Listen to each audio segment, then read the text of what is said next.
so complicated in Europe, you'd think you'd need a PhD in economics just to keep track of what's going on. But at least for this video, you don't. I'm Garret Jones. I'm an associate professor of economics at George Mason University. I'm going to try to boil it down to a ridiculously simple but accurate story. Imagine a frat boy.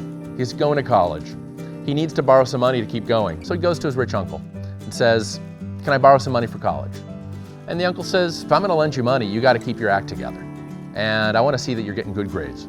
I'm going to make you sign a document." Frat boy says, "I'll sign on the dotted line. I'll take the money. I'll get back to you in a couple of years." Goes to college. Instead of getting the B's that he promised, he gets C's, C pluses, the occasional B minus. His grades are below what he promised, and he still needs some more money. And the uncle says, "Well, you didn't keep your promise last time. Should I believe that you're going to be able to keep your promise in the future? I'm going to have somebody check up on you every month in college and check on your grades." Now, of course, that's totally humiliating to the college student, right? The frat boy says, "Hey, not only did I get okay grades, I majored in something really hard." You can see that's kind of how the Greeks feel. They were asked to do something incredibly difficult, and even if they did only half of it, to them they feel like, hey, we passed a pretty tough test. The uncle, like the Europeans, is saying, I asked you to do something, you signed on the dotted line, and you didn't keep your promise.